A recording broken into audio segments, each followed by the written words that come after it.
Hello and welcome here to TalkFCB and welcome back to the channel here today, guys, for a full Barça news roundup with lots of transfer news and plenty more to discuss today, featuring Marc Guiu and the latest on his proposed move to Chelsea. Will that happen? We're also going to be talking about Raphinha's future at the club again, and we've also got today some really interesting quotes from Lionel Messi, who has caused real debate in the footballing world, and I cannot wait to find out what you make of what he has said. It is all on the way for you today. I hope you're all doing well.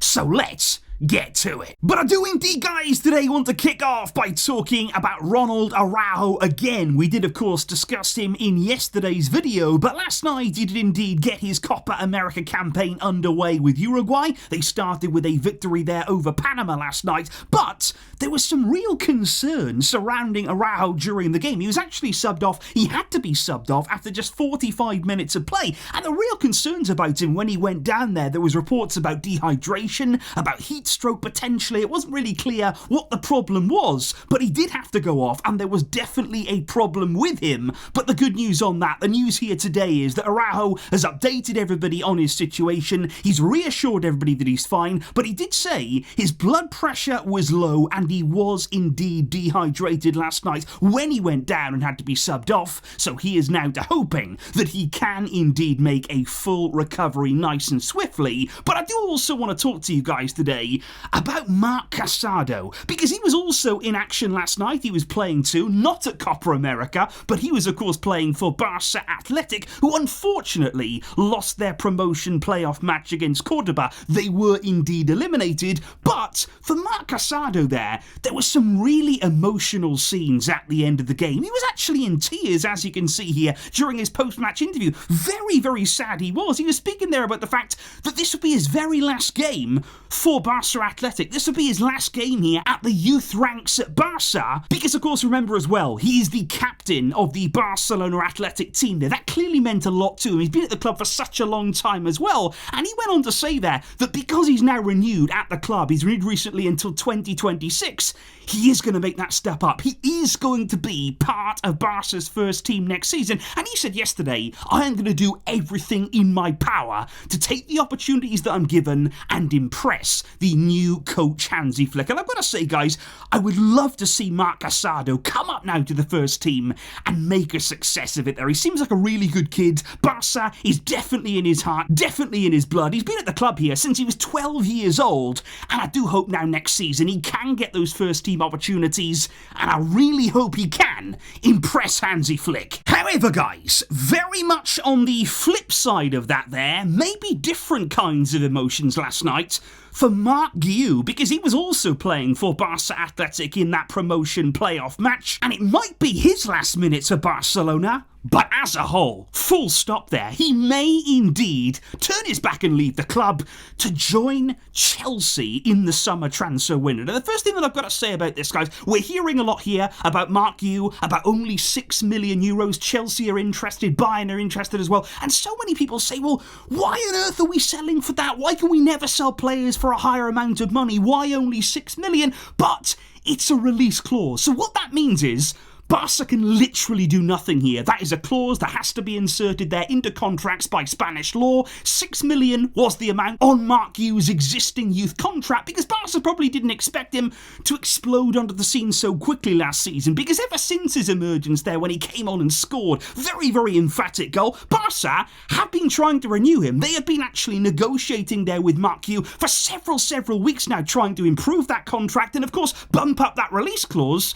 But apparently, Marc Guiu has not really been entering into those discussions. There hasn't really been that willingness to stay at the club. And as such, Barca now, they've got their hands tied. If somebody comes in, pays that 6 million, and Marc Guiu agrees to leave, there is nothing that we can do about it. And look, guys, I understand the point of view here from Marc Guiu that maybe next season and beyond, Barca weren't exactly counting on him enough, maybe in his mind, because obviously Lewandowski's ahead of him, Ferran Torres also is, Vitor Roque, of course, was signed by the club, and these are all players that were going to be before him in the pecking order. So I can understand him thinking, okay, I've got to leave, I've got to go and get game time, I've got to go and think about my own career. I completely understand all of that, but my big question on this is Is Chelsea the best destination? Is Chelsea here going to be able to offer Marc Guiu first-team football in their team? Because already we're hearing rumours here that if Chelsea can snap him up for that bargain price of $6 million, the first thing they may do is loan him straight out there to Strasbourg, maybe somewhere else. So I'm just thinking here, what kind of deal is Marc Guiu agreeing to with Chelsea? What has he been offered there in terms of his development, in terms there of first-team football, either with Chelsea or elsewhere? And I just think it's strange here. I really, really do. I don't quite understand his decision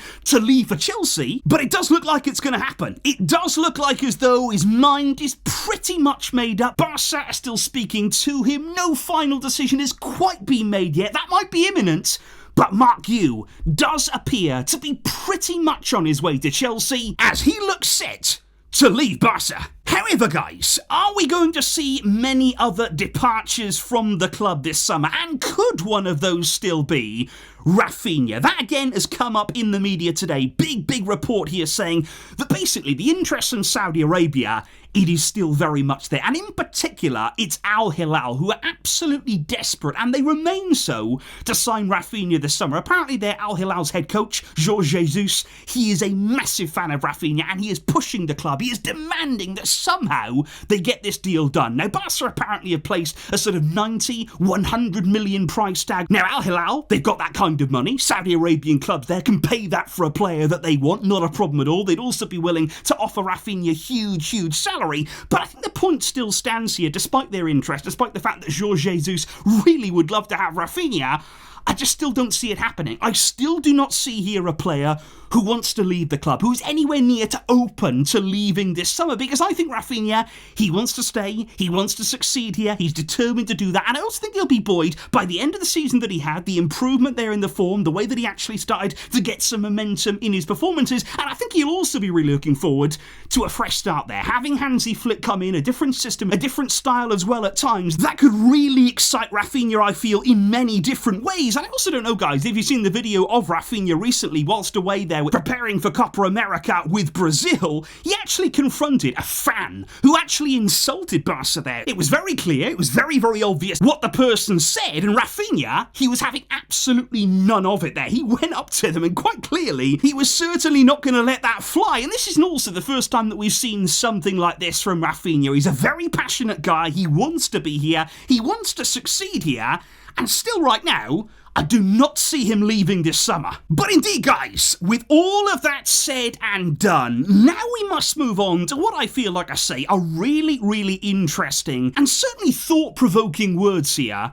from Lionel Messi, who did a very wide-ranging interview of late, and he actually came out and spoke there about the current state of football, about the way that games are being played out, about the way that kids are being coached indeed at youth levels as well. And Lionel Messi came out and said, the Guardiola era has confused many people. He said because now there are 6 and 7-year-olds who are taught only to play with 2 touches. They must play quickly. But he said at that age, it has to be like what happened with somebody like me. He said you must maintain the spontaneity in the game. He said we cannot take that away. We should not take that away. And Messi there saying the Pep Guardiola era, the football that we saw, the way that that Barcelona and Pep team conquered the world, did it confuse everybody else? Now I've got to say here, guys, I very much understand where Lionel Messi is coming from. And let's just address one thing very quickly here. Pep Guardiola did not ruin football. You hear that sometimes from rival fans, from people elsewhere who don't like Pep. They say, oh, Pep ruined football with his style because now everybody's doing it and it's boring and it cannot be replicated.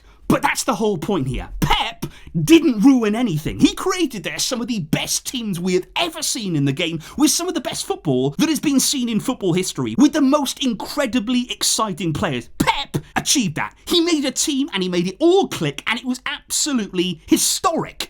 The problem is, though, everybody now, since that moment, has thought, oh, I can do that as well. We can copy that style. We can play the same kind of football. You just can't. You know, not everybody can do it. That's the whole point. That's why the Pep Guardiola system, that's why Guardiola's Barca was so special.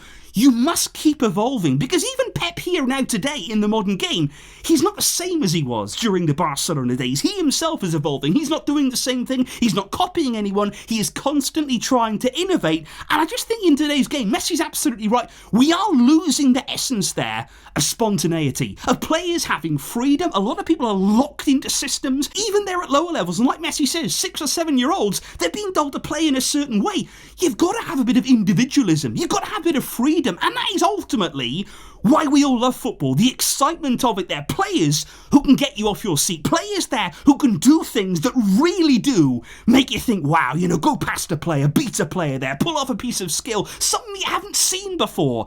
That's what we all want at home. We don't want everybody doing the same thing in the same system, in the same structure. It would be boring. You want different styles. You want contrasting styles. You want players there who can do different things. That's what football has always been about. And I think Messi's words here, he's absolutely bang on the money. And this is definitely a topic and a conversation that we should hear more about. But I still don't buy into the fact that what other people may say, that Pep ruined football. It wasn't him, it's everybody else now that's followed that and tried to copy that same method. But indeed, guys, like I say there, I am really, really interested, intrigued to know what your reaction would be to those words from Lionel Messi. Because again, it's a case with Messi. He doesn't often talk. He's not doing interviews every single day. But when he does, you get real insights from him. You get a real understanding. And he has a brilliant footballing brain. We all know that. So just let me know your thoughts, guys, on those words and indeed on everything else that we have discussed in today's video. I hope that you are enjoying the content right now, guys, and there will be lots more coming up for you, of course. Thank you indeed for all of the great support to each and every one of you. But until next time, as always, Visca, El Barça.